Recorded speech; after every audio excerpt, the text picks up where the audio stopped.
Good afternoon, and thank you so much for joining us for this week's Thursday with AARP Wisconsin.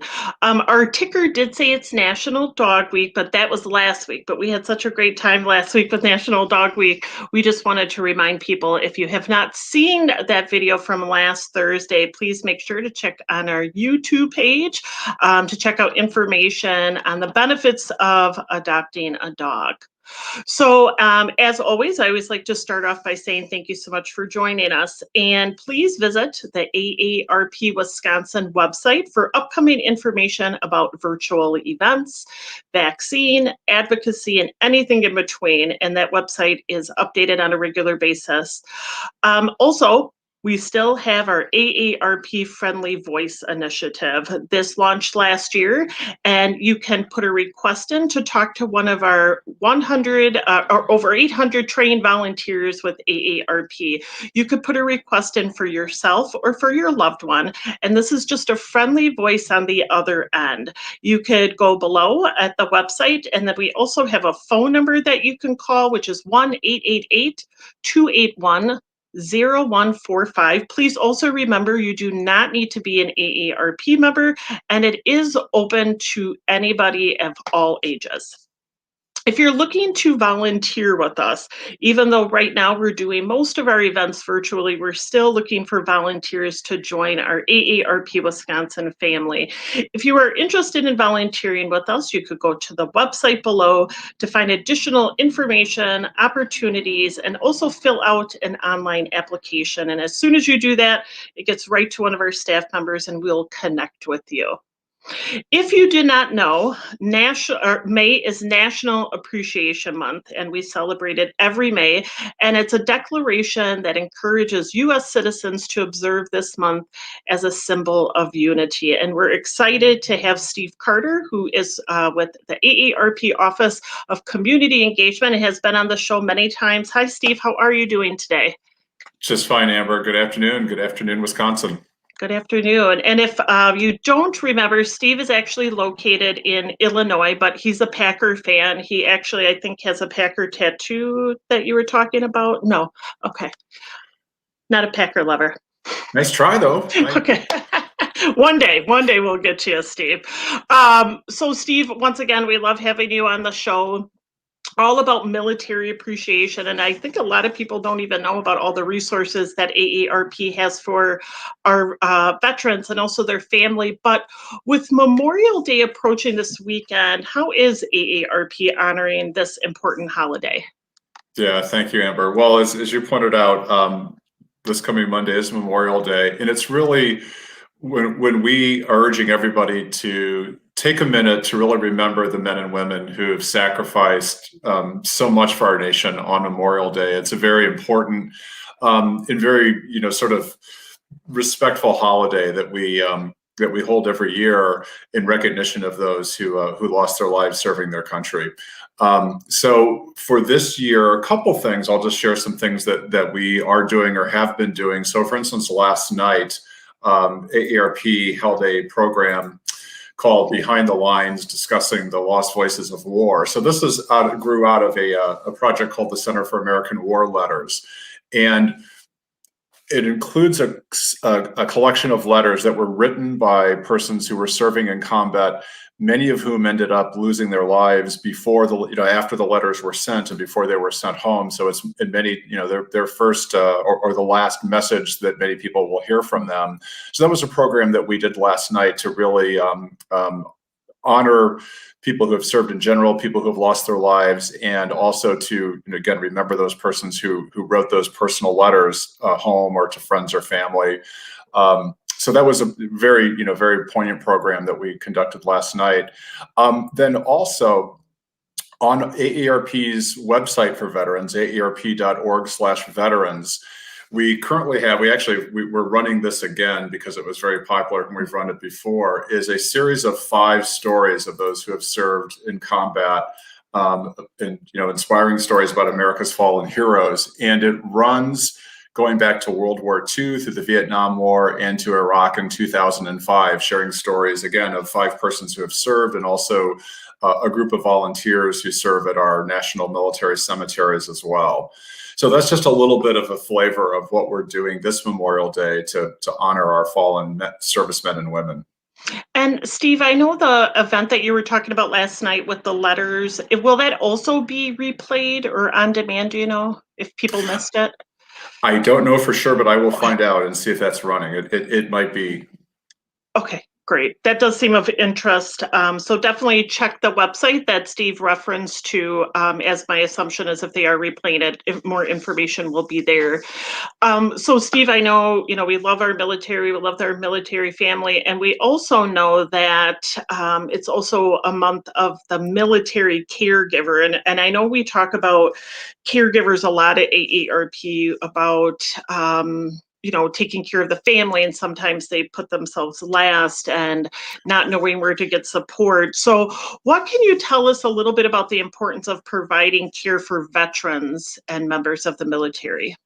Sure, and thank you for bringing up Month of the Military Caregiver, because it's really, there's two important things that we recognize this month. So when you're a military caregiver, you're often starting younger, particularly a lot of post 9/11 families are taking care of persons who served, and you're often dealing with more complicated situations too that many general caregivers don't deal with, both the physical needs, but also oftentimes the more emotional and psychological needs brought about by traumatic brain injury or post-traumatic stress syndrome. So we really spend this month recognizing and also looking to provide supports and services for people to help them, help provide the help they need to take care of their families. There are actually over 5 million people in the United States who take care of persons who have served, be they again from World War II, from Vietnam, or from the post 9/11 conflicts. And it's really important that we're able to provide information. Many of them are looking for help. Many of them actually don't even think of themselves as caregivers, until they start to really think through what it is they're doing on a daily basis. And we actually we have, for instance, a military caregiving guide that, among other things, helps people understand, if you're doing these 5 things, you are in fact a military caregiver. So that's during this month, we want to be able to help get information into the hands of people who need it for taking care of their loved ones who have served in the military. And you brought up a really important point too, Amber, that oftentimes, and particularly with the pandemic, people who are taking care of someone else in their family, be it military veteran or not, often need help for themselves. They need a break, if you will, what we refer to as respite relief or respite care, which is basically providing care for the caregiver themselves. So over the last, earlier this year, AARP, in conjunction with the Elizabeth Dole Foundation, the United States Department of Veterans Affairs, Wounded Warrior Project, and others, we are launching a program with a respite relief program, and the company CareLinks, which basically serves as a clearinghouse for helping people find caregiving support in the home and family, is donating 40,000 hours of free respite care that basically provides help for somebody to just be able to step away and have somebody come into their home who is taking care of a military veteran in their home, and give them that relief, if you will, that has become particularly important during the pandemic. And that is huge, Stephen. If people are looking for more information about that, should they go to the AARP Veterans website, or is there a special website for that? You can go to the AARP/veteran.org/veterans, and there is information on the Respite Relief Program on that particular page. Okay, and that is amazing. I'm a firm believer in 2 things. One is you don't know what you don't know. So sometimes either the resources you find or the resources find you. And also when it comes to caregiving, whether it's military or not, you have to put your mask on first before you can put somebody else's mask on. And I think AARP does an amazing job with, Steve, what you're talking about, programs and resources, carevisation of that you are not alone as a caregiver. And I think especially as you stated, Steve, during the pandemic, you might be even working more caregiving hours, and what a great way to look to get some respite. So definitely make sure that you check that out. at the aarp.org/veterans. The other thing that's happened with the pandemic that's made it more acute is also the amount of money that families that are providing care for a veteran who's a loved one are often spending. And so we last year released a financial workbook for military caregivers that basically provides some basic tips based on the experience of families who are caring for someone in their family, that sort of lays out, these are the financial challenges, because many people spend thousands of dollars out of pocket providing that care. So it complements very nicely the military caregiving guide that I referenced earlier as just a good guidepost for things you can do to make sure that you're able to organize your finances in a way that keeps your family from getting into financial trouble as you're taking care of a wounded veteran. Absolutely. And Courtney, if we could pull up the comment from Arlene. Respite Care is a valuable resource to caregivers. Wonderful to hear about these donated hours. So that is a terrific program. Yes, and that's a program that's available nationwide, and people can apply for care.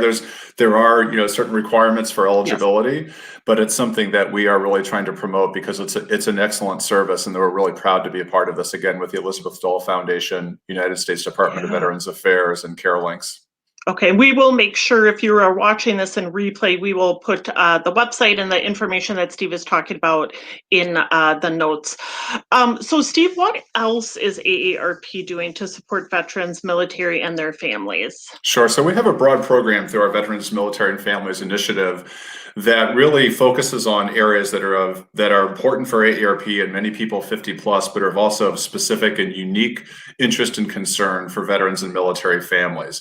So for instance, in the area of fraud, when you're a veteran, you're twice as likely to be targeted for fraud and scams by fraudsters, and particularly with an emphasis on veteran-specific scams. So for instance, many con artists try to take advantage of the sense of affinity and the sense of responsibility that many veterans feel toward other veterans. So there's a lot of efforts to basically defraud people by promoting fake charities and appearing to be fundraising for an organization that provides support to veterans, what in fact is just a front for a scam. So that's one of the major scams targeting veterans. Also, there are efforts oftentimes to buy out your pension in a way that buy out a military pension in a way that basically robs somebody of the real benefit of that pension in exchange for a rather small and too small of an amount that's paid up front. So those are two examples of scams that target veterans on a regular basis.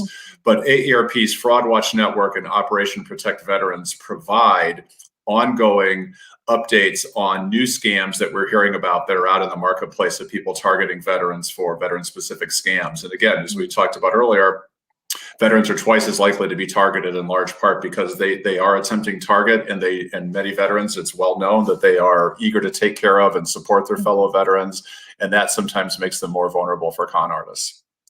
And the other thing, very unfortunate. And Steve, I'm glad that you actually brought up that fraud piece, because I think a lot of people, when they are scammed, are scared to talk about it, scared to bring it up because of embarrassment. So I think that's the reason why it's great that you're talking about those resources too, because you're not alone. Once again, if you get scammed, there's information on there. And if I'm not mistaken, there's also a phone number that people can call to report fraud also.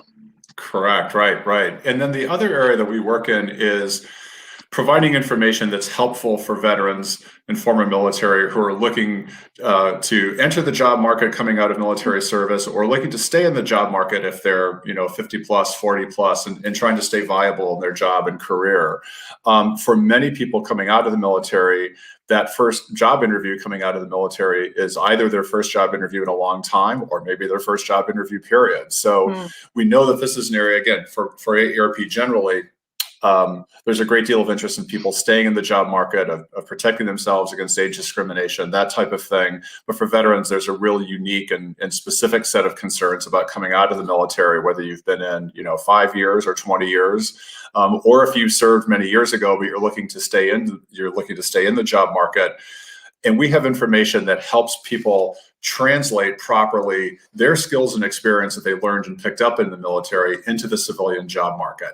And included in that is we have a resume advisor where you can have somebody look at your resume and help you, again, maybe just use the right language that plays up the skills that you have, that you've learned in the military, that you can apply in the civilian job market. And we also have a job board that has a filter that allows you to search, if you're looking for a job, for companies that are, for employers, if you will, that are military friendly and looking to hire veterans. Terrific. And we will make sure that we put that website also in the notes, even though most of it's probably found at the aarp.org/veterans. And then, Steve, how can people who are interested in serving and supporting AARP efforts with veterans get involved? Sure, it's a great question. And a lot of veterans, by the way, if you look at AARP volunteers, veterans tend to volunteer with AARP and other organizations in the community at a higher rate than the general population. Again, a lot of veterans are looking to continue, their mission. They come out of military service, looking for that sense of purpose that they had in the military, looking for that next mission, if you will. And AARP very much wants to provide an opportunity for people to serve their community generally and also to serve their fellow veterans as well. So we created a couple of years ago what we refer to as the Virtual Volunteer Veterans Brigade, which is an effort that, we started off, once we went into the pandemic, to be able to communicate virtually with veterans nationwide. So it's an opportunity to really share the information that's out there for people who are looking for support for caregiving, to be protected against fraud, to look for help with finding jobs and employment, and also to understand benefits that they're eligible for. So it really helps connect people with the free resources that AARP produces and puts out, and also what other organizations or other veteran service and support organizations are doing as well. So we routinely are putting out new information and resources through the Virtual Volunteer Veterans Brigade.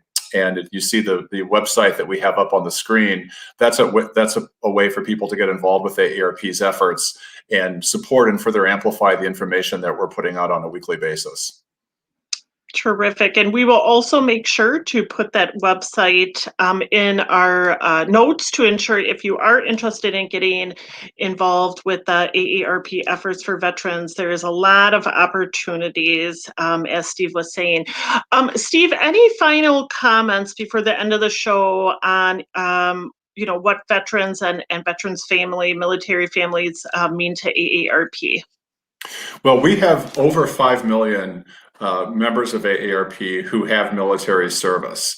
And the whole idea of supporting and serving people in the community is fundamental to AARP. And again, as I mentioned earlier, we have a disproportionate number of people who volunteer with AARP who have past military service. So it's very much a big part of who we are. We recognized a few years ago that there's a lot of interest among veterans in the resources and information that AARP provides around caregiving, fraud, employment, and other financial planning and security information.